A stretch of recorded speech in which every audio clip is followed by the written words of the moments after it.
Good morning, dear students.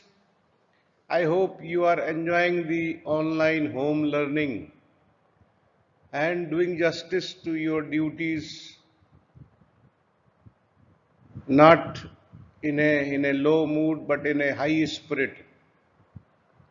Today, we will try to learn a very important topic of the medicine, the malaria, one of the top infectious diseases, parasitic diseases, which occupies a good amount of OPD.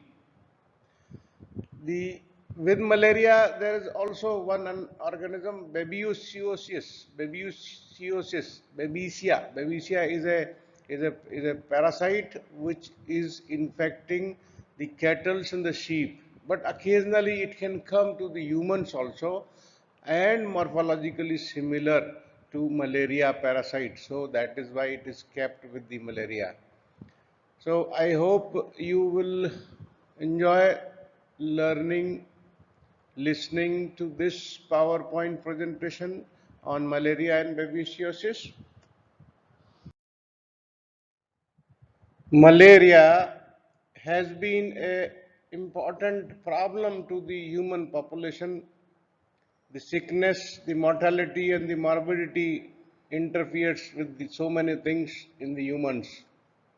And almost all know at least some reference to the malaria. So everybody knows what the malaria is. It's a parasitic disease, fever. Malaria and fever are synonymous. I don't know, you may not be knowing, but your parents must be knowing. Uh, there were slogans in the early 70s and late 60s on the walls that बुखार है, malaria हो सकता है, chloroquine लीजिए. So this was the time when the eradication of the malaria was being planned and every fever was treated as a malaria fever. So is to certain extent now also. So fever means malaria. One of the important differential diagnosis of the fever. So we will see this certain things about the malaria. There are very large accounts of malaria which are there. There are malaria societies, there are many bodies of the WHO and the Indian government. And in our library itself, there are two big books on malaria, volume 1 and volume 2. If you are curious, you can anytime go to our library and search for them. They are the large, big accounts on the malaria. But anyways, you should know the basics. So malaria will be taught to you in medicine also, in pharmacology also, and references will be given in other departments also. But I would like you to focus here on the organism, the parasite, along with certain clinical correlations, and the, of course, laboratory diagnosis. So we will be taking the parasite, the life cycle, and the laboratory diagnosis mainly. Something about the history of the malaria. You all know that mal plus area means bad air. Malaria word came from there because the disease was there in the marshy lands where mosquito was breeding. And the discovery credit goes to Alfonso Leveran, 1880. And you must have seen seven big personalities, Saptarishis of microbiology near the museum of the microbiology department. Sir Roland Ross, one of these Saptarishi is Sir Roland Ross. He was given Nobel Prize in 1902 for the description of the sexual cycle of the parasite in mosquito. The plasmodial parasite, out of the two types of the cycle in the two hosts, one mosquito and another man, the malarial part of the cycle was described and the knowledge was completed. Many other Nobel Prizes for malaria are also given later on in the history. Now, the agent, the organism, the parasite, there are total 5 species of Plasmodia now which are infecting the humans. When we were studying, we used to study 4 parasites, 4 species. Now, one more is added uh, into the list. So, Plasmodium vivax and falciparum, 2 commonest, and then Plasmodium malariae, the Plasmodium ovale, and recently added Plasmodium knowlesi, or also known as Cutodian or simian malaria, because this is the only one which has got a periodicity of 24 hours. The others are more than 24 hours. I don't know, in our area, the border of the Rajasthan and the Madhya Pradesh, we used to call it Ikatara, or the fever which comes after one day, Ikatara. And the one which comes after 2 days, we used to call it Tijara. So this is the same. The one which has got a 48-hour cycle is Ikatara, or um, tertian malaria, and the one which comes after 72 hours, it is known as quartan malaria. That happens with the Plasmodium malariae, because it has got a life cycle in the RBCs of 72 hours. Plasmodium ovale also is having alternate day fever or remittent fever, 48 hours, means the cycle is 48 hours. So every other day there will be fever. The Plasmodium knowlesi, recently discovered, is a parasite of monkey, but it can infect the humans also. That is why we have added into the list. You have been taught about the general parasitology, that the parasite life cycle is described. First description is about the type of the cycle, whether it is a direct life cycle or an indirect life cycle, meaning whether it has got a single host or multiple hosts. So Plasmodium parasite has got 2 hosts: primary host or the definitive host, and the intermediate host or the secondary host. Don't confuse, man is the intermediate host, because asexual cycle of the parasite goes in it, and the female Anopheles mosquito, it is harboring sexual cycle, so it is definitive host or the primary host. उनको तो अपने वंश की कर्ज वृद्धि का कर्ज रहा था पुकार, और उस चक्कर में वो हमको दे गए बुखार. A female mosquito bites to the man and transfers the parasite into the man. So the mode of transmission and the infective form, the mode of transmission is bite by the Anopheles mosquito.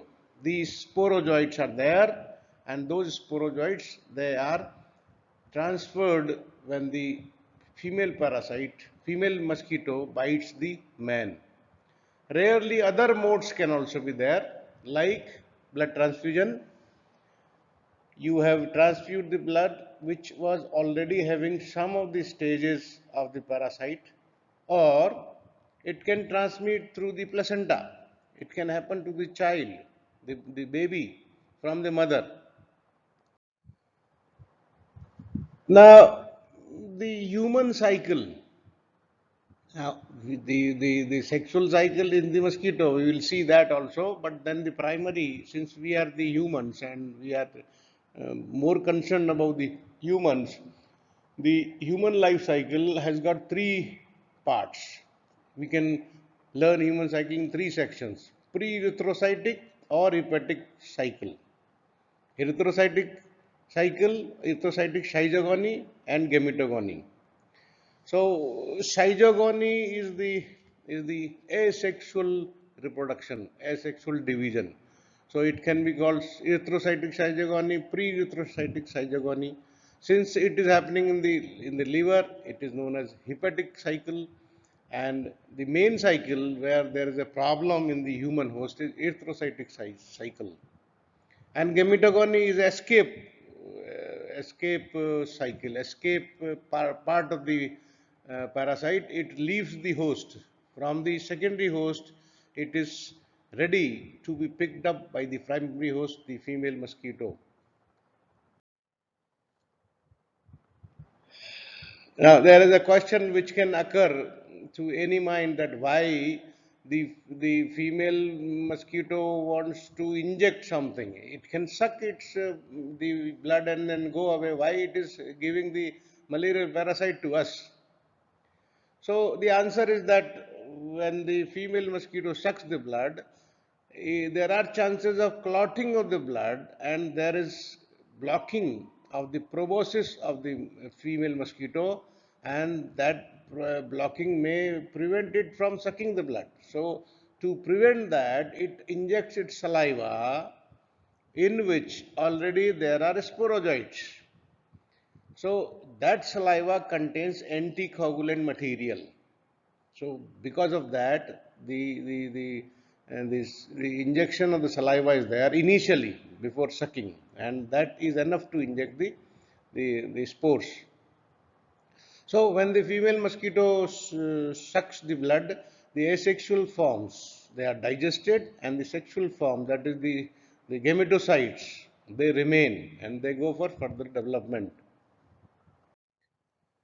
This is the picture of the whole cycle, and we can see this is the human host, and this is the main concern. You can see that the sporozoites, these are the sporozoites. This is the point of entry. You can see this long, slender objects. They are present in the salivary glands of the mosquito, and they enter into the man when the female mosquito bite. We have seen that why it injects its saliva. Now these sporozoites are there in the circulation for some time. Then they enter into the liver. In the liver, they go hepatic zygogony, there is multiplication, this goes on, and then when they have in the huge number, thousands of number, then they are released in the blood. In the blood, they enter into the RBCs, they grow in the RBCs, their cycle is completed, they multiply, they convert into merozoites, and these mature cygens who give rise to merozoites, they are released into the blood by bursting of the RBCs. And this is the point. Bursting of the RBCs leads to fever. And then again the new crop goes on and the cycle goes on. And on one side there is preparation of the other cycle, the sexual cycle. Some of the cells, some of the merozoites, they convert into gametocytes, and these gametocyte stages are ready to be sucked by the mosquito. So when it sucks, they enter into the stomach of the mosquito. Then there is microgametocyte, microgamete, macrogamete, male and female. They convert, they fuse, fertilize, and through the wall of the stomach they come into the outer subserous layer of the stomach of the mosquito. When these oocysts, these are the oocysts, when the oocysts mature, they burst into the coelomic cavity, and from coelomic cavity they swim to be in the saliva. So this is the whole cycle of the two hosts. There are few terms which are used in malaria and of course in other diseases also: relapse and recrudescence.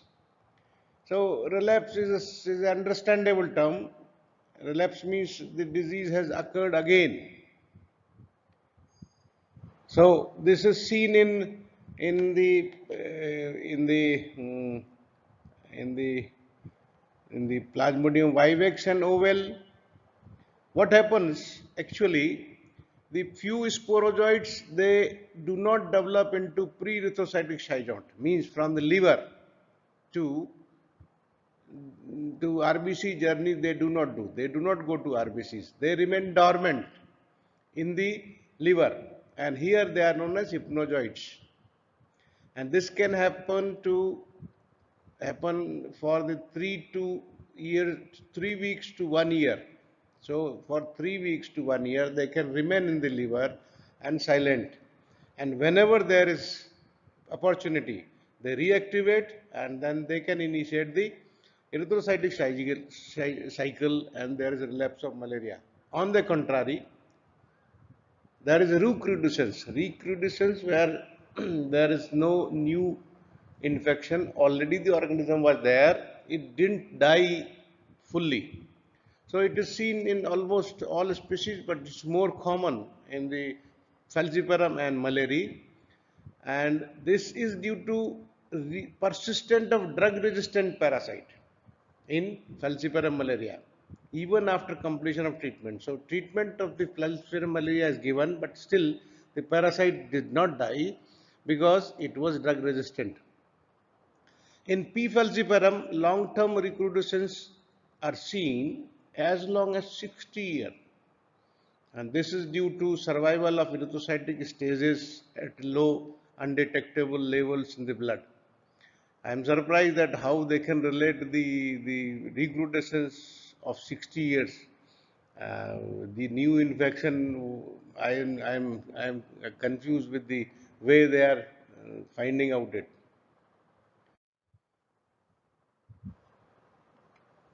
The concept of secondary or pre-erythrocytic stage.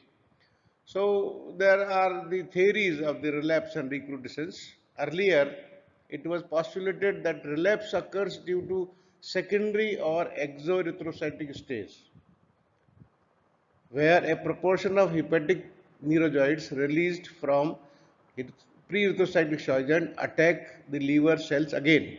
So it was a secondary exoerythrocytic zygogony.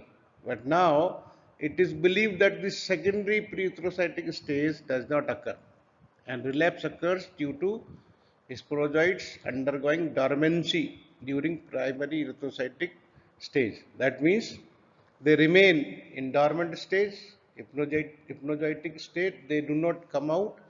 There is no reinfection of the liver cells. There are many differences between the various species of the malaria parasite. I am not narrating each and every difference. It is of the academic and epidemiological value. For me, it appears that the intensity of the fever, the frequency of the fever, and the severity, and of course, we will see in the later slides, the morphological differences are most important for us to know among the species. Which species looks like what in the RBCs, because that is needed for the diagnosis. Now, the Plasmodium knowlesi, the latest, the youngest member of the species of the malaria parasite. Usually it is a parasite of the monkeys, but rarely it can affect the humans also. Again, the Anopheles, female Anopheles is the main vector. The first human case was documented in 1965, and since 2008, more and more cases are being reported, probably because of the better instruments and better methods of the diagnosis and the examination. And in India, so far, only infection has been reported from the Andaman. Only reports of the knowlesi have come from the Andaman. We will see some information about this new member, and later on we will come to the main members. So the clinical features of the malaria due to Plasmodium knowlesi. This is produces an acute illness, with relatively high parasitemia. Parasitemia means the amount of parasite present in the blood. Bacteremia, parasitemia, viremia, like that, those terms are used for the presence of the organism in the blood. So, and the main thing is that it is a quotidian malaria, means the fever occurs daily because of the shorter RBC cycle. It is similar to malaria clinically, similar to Vivex clinically, but more severe uh, because severe malaria happens in Vivex about 3% cases, while it is in 7 to 10% cases. And the Plasmodium vivax infects the younger RBCs, the reticulocytes mostly. But this parasite infects all stages of the RBCs. When we examine the smear for the parasite, the Plasmodium knowlesi looks similar to P. falciparum, and sometime it shows multiple rings. Multiple ring is the feature of the Plasmodium falciparum. We will see in the later slides acolaiforms and double dot rings. Double dot rings are also form the diagnostic feature of the Plasmodium falciparum. While the late trophozoites, this was about the early trophozoite, the late trophozoite resembles the P. malariae. For the diagnosis of the malaria, two methods are common. One is the smear, and another is the rapid diagnostic test by immunochromatography, ICT, immunochromatographic test. So for the other four, the senior four, the oval, malaria, etc., the rapid diagnostic tests are available, but not for the Plasmodium knowlesi. Plasmodium knowlesi diagnosis, apart from the smear examination, we have to go for the nested PCR assay. For the ribosomal RNA are targeted. Now, the pathogenesis and clinical features of benign malaria. Benign means malaria that is not that dangerous.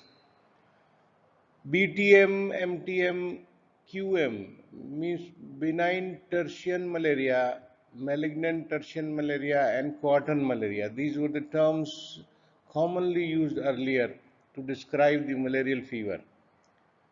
Some people, especially the older people, they still use them.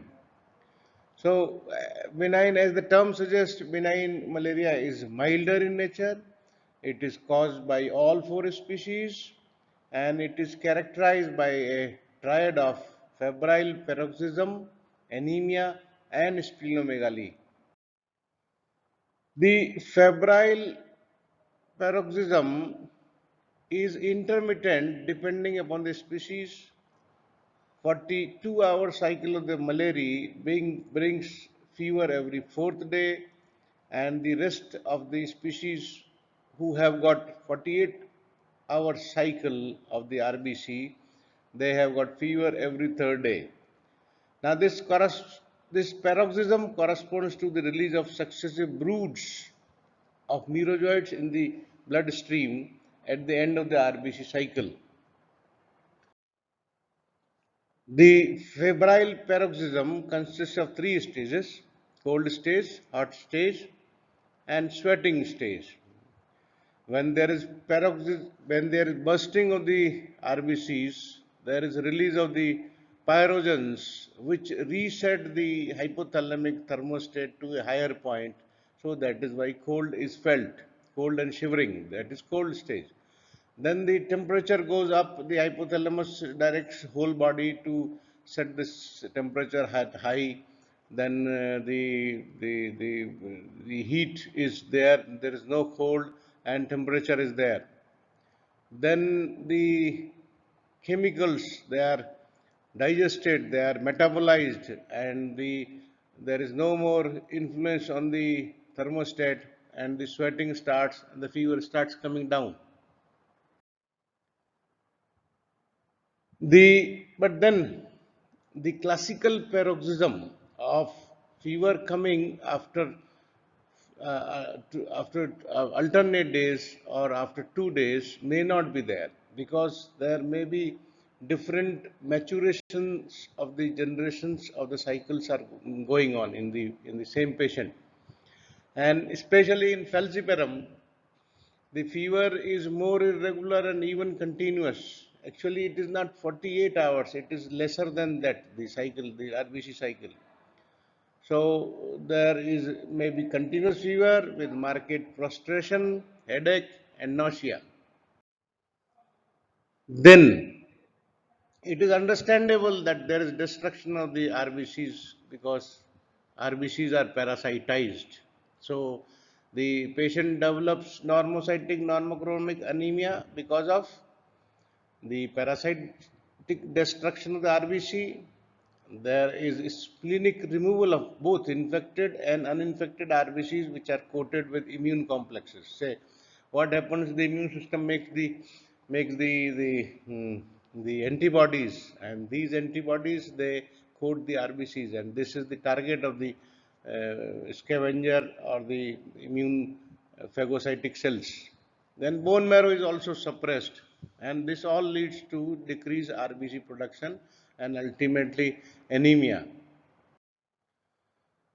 Splenomegaly is because of the the overload on the spleen, overwork, more active, more massive proliferation of the macrophages is there, who engulf the parasitized and non-parasitized coated RBCs. So overall, the spleen gets more work to do, so it hypertrophies. Then similarly, the other form of the malaria, which is known as MTM, malignant tertian malaria, which is much more due to falciparum parasite. Malignant means it is means serious, means more dangerous, and this mostly is because of the ability of the P. falciparum parasite to hold back, to sequester in the blood vessels of deep visceral organs like brain, kidney, etc. So this sequestering blocks the vessels, congestion is there, and hypoxia of the internal organs are there. And this sequestration is because of the P. falciparum erythrocyte membrane protein 1, PFEMP1. This, which binds to specific receptors present on the vascular epithelial cells of the deep organs. So this is the antigen which comes from the erythrocytes, and this antigen binds to the to the to the endothelial cells, so that there is escape of the kidney filtration and so many other things. And this also helps the binding of the infected RBCs to uninfected RBCs by a process known as rosetting. And since parasites are sequestered back in deep vessels, avoidance of the frequent splenic passage is there, hence escape splenic clearance. So this may be the reason for the evolutionary presence of this antigen. And this also helps the evasion of the host immune response, because this antigen PFEMP1 undergoes frequent antigenic variation. So this because of this antigen, the falciparum malaria tends to produce serious or malignant malaria, and that malignant malaria may take form of cerebral malaria, means there is malaria in the brain, there is symptoms of the symptoms of CNS, pernicious anemia, black water fever, where there is black colored urine which passes because of the excess hemoglobin degradation, algid malaria, septicemic malaria, pulmonary edema, ARDS, adult respiratory distress syndrome, hypoglycemia, renal failure, bleeding, DIC, disseminated intravascular coagulation, severe jaundice, severe normocytic normochromic anemia, and acidosis all may occur because of the complications of the falciparum malaria. And when the chronic sustenance of the fever is there, chronic disease is there, then there may be tropical splenomegaly syndrome, quartan malarial nephropathy, and that also promotes the Burkitt's lymphoma. Then there is one another mode of transmission of malaria is a relatively rare mode of transmission, transfusion malaria. Although the term is applicable to other forms also like needle stick injury, organ transplantation, but because the most common is because of transfusion of the blood, it is known as transfusion malaria. This is similar to the malaria transmitted naturally by mosquito bite, but differs in many ways. In the sense, the infective form is different. Here, intra-erythrocytic forms such as merozoites, trophozoites, or schizons are there, but gametocytes are not there. Probably because the formation of the gametocyte signal means the information or the decision to make gametocyte is decided after they leave the hepatic cycle naturally in the normal case. But here there is no hepatic cycle, so gametocytes are not found. And because there is no pre-erythrocytic stage, so there is no relapse. And because ready-made infecting forms are there in the blood, the incubation period is short. And since there is no relapse, radical chemotherapy with primaquine is not necessary. Pregnancy and malaria.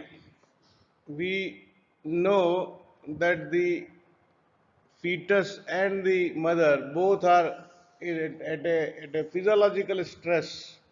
So, because of the malaria during pregnancy, there is a risk of fetal distress, and this may result into premature labor, low birth weight, still or stillbirth may also be there. And in high malarial transmission areas, the pregnant women are especially vulnerable to severe anemia, hypoglycemia, and acute pulmonary edema. Malaria in children. Nearly 1 million children die of falciparum malaria each year in endemic countries. This number is quite high. This is mostly because of complications like convulsion, coma, metabolic acidosis, hypoglycemia, and severe anemia. Other complications which are there in adults may not be there in the children, like acute renal failure, jaundice, acute pulmonary edema. These are not that regularly seen in the children. Now, there is a question of the immunity against malaria. So, both innate and acquired immunity components are contributed to the resistance,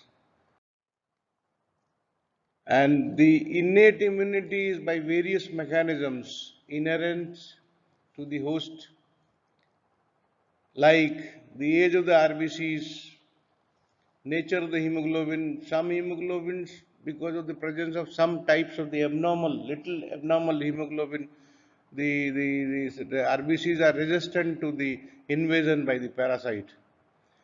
Then hereditary abnormality like ovalocytosis, again resistant. Glucose 6 phosphate deficiency, this G6PD deficiency also makes them resistant, and Duffy negative red blood cells are more resistant. Then, of course, nutritional status of the person is always important. Acquired immunity, both cellular and humoral types of the acquired immunity are players. Also, there is pre-minution, that is, the immunity is there till the infection is there. So no additional same parasite can enter the host if there is already one parasitic cycle is going on. Epidemiology of malaria. This is more of a subject of the community medicine.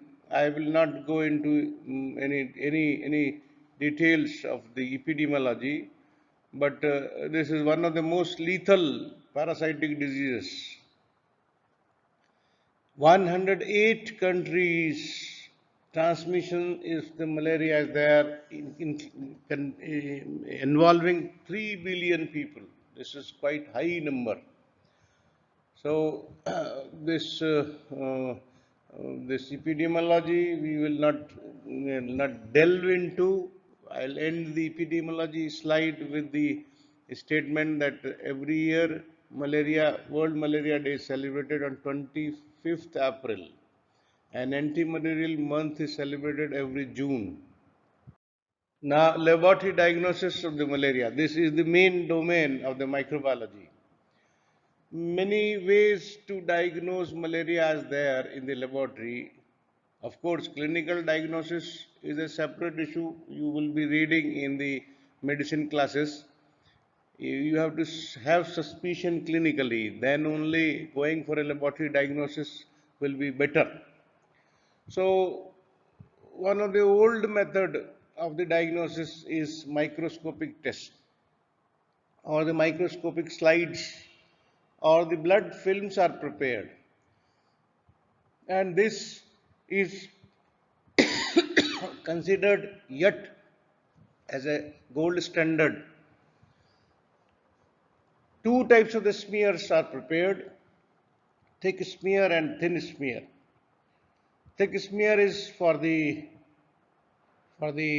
screening, and thin smear is for the speciation. And the features of the main diagnostic features are the presence of amoeboid ring, a special, a peculiar type of the amoeboid ring, and schizont in case of Plasmodium vivax. The other parasites also give peculiar morphological form. The falciparum rings are smaller in size. They have got multiple rings, means more than one rings can be there. Coliform is a special position of the ring. The ring cytoplasm is broken, and if a bat is resting on the surface, something like that. These forms, unless you see the pictures and have your own imagination, you won't apprehend much. Then the falciparum gametocyte is very peculiar, banana shaped gametocyte. It will be clear in the picture. Actually, falciparum word has come from fax, F-A-L-X, fax. Fax means the sickle which is used to cut the grass. So the name of the parasite is derived from that banana shaped gametocyte shape of the parasite. Then in malaria, bent forms are there, and in Plasmodium ovale, enlarged fimbriated oval RBCs with ring forms can be seen. So that is the microscopy. Then other special microscopy tests are there. Fluorescence microscopy, two types are there. Kawamoto technique, where simple fluorescent compound is added to the blood diluted, and then this fluorescent compound and the blood is seen in the microscope. And there is another method, QBC or quantitative Buffy code. Here there is a special arrangement for the concentration of the parasitized RBC is done, and they are seen in a fluorescent microscope. Then The non-microscopic tests for the diagnosis of malaria are: number one, antigen detection tests; number two, culture; number three, molecular diagnosis. Out of these three, antigen detection test is one of the most popular these days. Culture is for the research and the sensitivity purpose, and molecular diagnosis is not yet that common, it is for the research purpose. In antigen detection, the LDH of the parasite and falciparum specific antigen, that is HRP2, they are detected. Peripheral blood smear is the gold standard for the diagnosis of malaria because you directly can see the parasite itself in the blood smear. The specimen of blood is collected from the finger prick or earlobe or grade 2 in infants. And the time better is after few hours after the height of the paroxysm, because paroxysm is due to breakage of the RBCs. So when the merozoites enter into new RBCs, it will be but good time to collect the sample. And it should be taken care that the sample is collected before taking antimalarial drugs, because after there will be less chances of finding the parasite. Then frequency of the examination, that depends upon the clinical suspicion. If the suspicion is high, at least twice daily smear should be prepared until the parasite is detected. And two types of these smears are collected, and the this is a thin film, usual blood film, and this is thick film. About 10 microliter, 6 microliter of the blood is spread in the 10 diameter area. And here about 1 microliter blood is spread uniformly so that a tailed, a, a tongue-shaped tailed smear is prepared. So thick and thin films are prepared, and these are stained with the Romanovsky stain. Romanovsky stain is the stain which contains alcohol. Leishman stain, Giemsa stain, Wright stain, they are all Romanovsky stain, and they are the water-based stain, JSB stain and field stain. And when you have prepared the smear, stained them, the thin smear is screened first, and you should see the parasite in the feathery tail, because if you get the parasite there and then, you need not to do anything else, and you can go for the identification and the density of the parasite. The thick film is useful. We have got two films, thick film and thin film. What is the advantage of the thick film? What is the advantage of thin film? We will see. Thick film is useful in screening. The detection capacity of the thick film is 40 times more than thin film. And this you can calculate from the amount of blood and the amount of the area in which this film is spread. So the sensitivity of the thick film is said to be detection of 5 to 10 parasites per microliter of blood.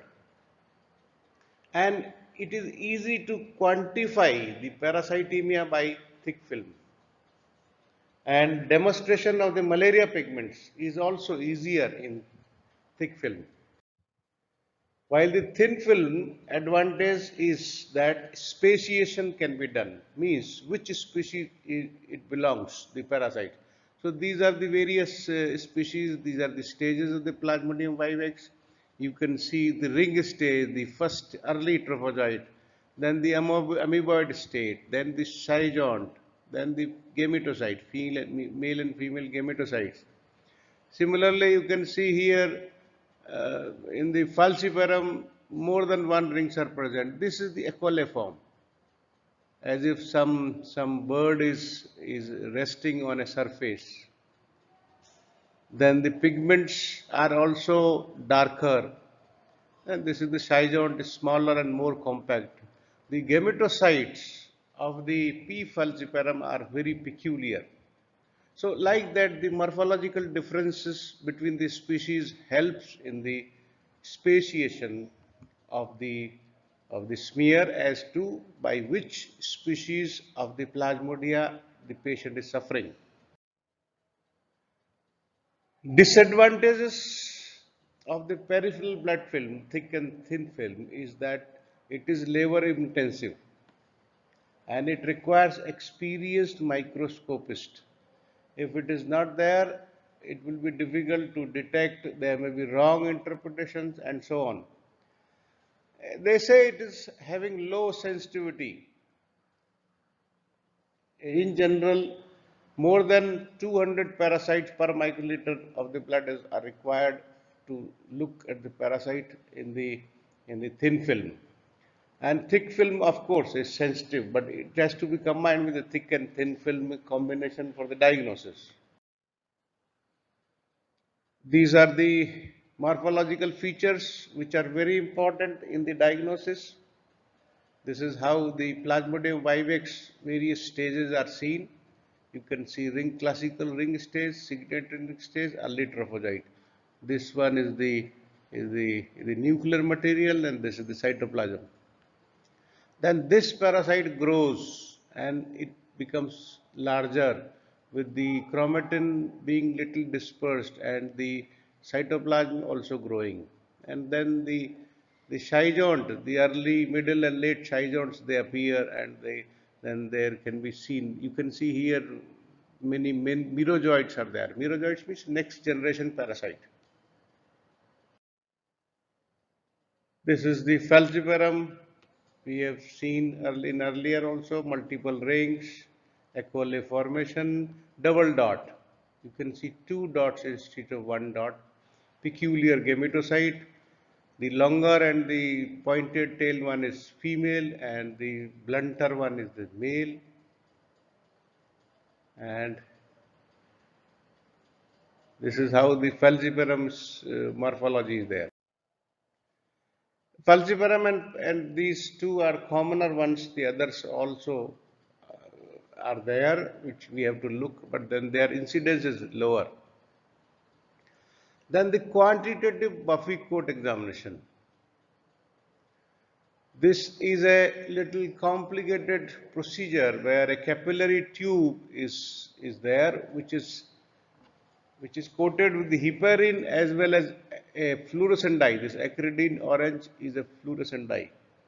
This capillary is centrifuged, causes separation of blood components according to their densities. This is important.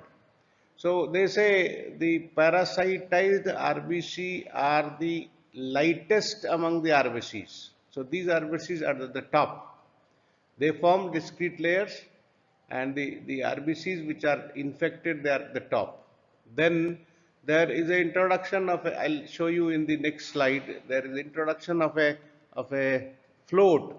This float is of the density of the parasitized RBC.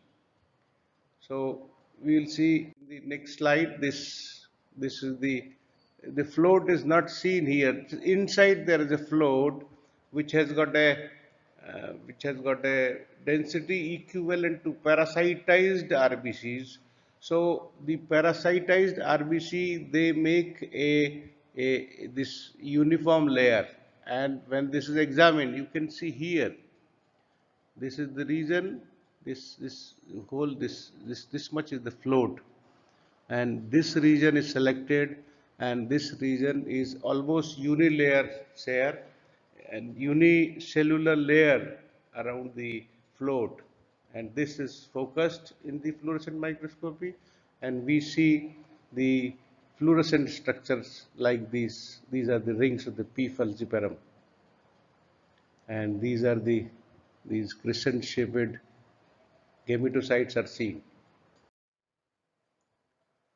Then the one of the most popular these days, the earlier one I described, QBC, was very popular somewhere in the 90s, and early of this century.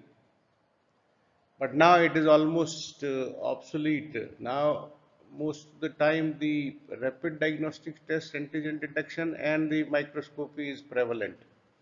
So, parasite produces this enzyme, PLDH.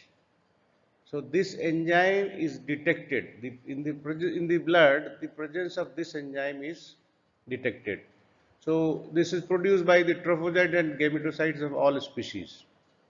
So, the antigen known as PLDH antigen. This is detected by the corresponding antibodies prepared by the manufacturer. Then another enzyme is there which is parasite aldolase, which is also produced by the all parasitic plasmodium species. Then there is a PF, P falciparum HRP2, histidine rich protein 2. It is very specific for the P. falciparum. It is produced by the trophozoites and young gametocytes of P. falciparum. So these enzyme systems, these enzymes from the sample is to be detected, and accordingly the rapid diagnostic kit is made, and from one side the blood is added. Here, say for example, anti-falciparum antibody, anti-HRP2 antibodies are there. So, for example, this anti-malarial antibodies, pan antigen is there. Then control band, and then this system moves here, giving rise to lines according to the presence or absence of the material of the desired component. This is control line. This is pan antigen positive. This is pan plus P falciparum. This is a schematic diagram for one of the test. It's being done here. You can very well go sometime in the Central Clinical Laboratory Microbiology section and see them live. What are the advantages and disadvantages of this? Advantage is that there is no trained microscopist is needed. Very easy to perform. Anybody can learn in a day or two. Sensitivity is very nice, quite enough. 90% sensitive at 100 parasites or more per microliter. But then the sensitivity reduces when the parasite number is reduced. So that is understandable, no problem. In the thick film, the sensitivity is high, 2 to 5 parasites per microliter can be detected. So that comparison is expressed here. Prognosis can also be known. PLDH is produced by all viable parasites. So if the response is there, then this treatment response can be measured. In pregnancy, HRP2 is very reliable to diagnose malaria, and also the intensity of the band is directly proportional to parasitemia and severity of the disease. Then antibody detection. Say naturally parasite has got many antigens. Against them there are antibodies in the body. Various similar to ICT tests were developed to diagnose that, but then the specificity sensitivity is low because serological findings or the immune responses are not very uniform. So and it does not detect the current infection. You have got the malaria, and then after a year, if you do the antibody detection test, it will give positive. So what is the sense? So therefore, the government of India has banned the antibody detection test for malaria diagnosis. It is no more used now. Culture. Culture is for the research purpose or the preparation of malaria antigen. The malaria parasite is grown in the blood, a very complicated technique using RPMI 1640 medium. RPI stands for Roswell Park Memorial Institute, and this was devised by the Traeger and Jensen. So this is used for the preparation of the antigen and for the finding of the resistance of the parasite to antimalarial drugs. Antimalarial drugs, the treatment. I will hurriedly pass over these slides because it is a domain of the physiology. There is a quinolone derivatives, chloroquine, quinine, mefloquine, and primaquine, which are used to treat the various stages of the parasite. Then a newer drug, artemisinin, is a very good drug. It is a drug of choice in resistance cases. Then other drugs are also there. Sulfonamides and tetracyclines are also used. The treatment as guided by the malaria control program guideline of the India, chloroquine and primaquine are used. Primaquine for the eradication and chloroquine for the control. Then various types of the combinations, various drug regimes are given. This is just a slide showing the bad prognosis indicators. You can see here, if there is a malaria which where there is alteration of the consciousness or coma, and that too in an endemic area, this is a bad prognosis sign. It is known as cerebral malaria.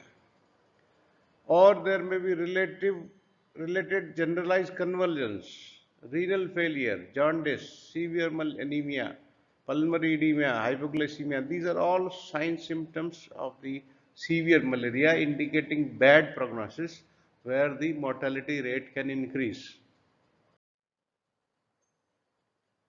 For severe malaria, quinine, artesunate, artemether, and artether, these are the drugs used in various proportions.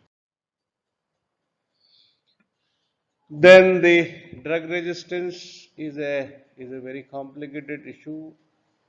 The the falciparum parasite is acquiring more resistance to the antimalarial drugs in comparison to other species, but then other species reportings are also there. So drug resistance is a problem, is a increasing concern. Chloroquine resistance is quite common, it is increasing. What contribute to the drug resistance? Many factors are there, out of which some are there. Longer half-life of the drug, mutation in the parasitic gene, inadequate or irregular use of the drug, and host immunity. Then prophylaxis against malaria. Prophylaxis can be done by chemoprophylaxis, vector control strategies, that is the mosquito control, which includes lots of efforts by all the whole community. Then vaccine prophylaxis. These three ways are there. This subject is more of a community medicine. You will be taught in detail there. In spite of intense research till date, no malaria vaccine is licensed for human use. Many types of the vaccines are being tried, pre-erythrocytic vaccines, sexual stage vaccine, but none so far is licensed for a regular human being. RTS oblique AS01. This is the only vaccine candidate that has been successfully completed phase 3 trial. It is a pre-erythrocytic vaccine containing circumsporozoite protein of P. falciparum fused with hepatitis B surface antigen and a chemical adjuvant. Then the babesiosis, which is also a hemoparasite, the parasites of the RBC's blood, but then because it is rarely seen, but then it is in the humanity. In India, it is not found. I'll take few words about this and then we'll finish my lecture. This is a disease of the cattle and sheep. Babesia microti is the most common species, and others are Babesia bovis and Babesia divergens. It is similar to malaria parasite in its life cycle, except it is having the following differences. Number one, the vector. The heart tick is the primary vector, while there it is mosquito. Then there is no liver stage. There is sporozoites directly enter into RBCs. Clinical features, it differs from P. falciparum in being less severe, low parasitemia, no cerebral involvement, and less severe anemia, and no periodicity seen in fever cycle. That means fever is a continuous fever. It is endemic in temperate areas, the US and Europe, not reported in India yet. Diagnosis is by the peripheral blood smear examination. The ring forms inside RBC arranged in pair or tetrads called as Maltese cross form. They are seen. You can see the picture here. This stage is similar. This you may confuse it with the falciparum parasite. But this stage, of course, gives this pattern Maltese form. So this may give a differentiation. So very intense examination of the blood will be able to differentiate. Treatment is atovaquone plus azithromycin, and then thank you for a intense listening. I hope this lecture has given you some insight into malaria parasite and babesiosis. Thank you very much.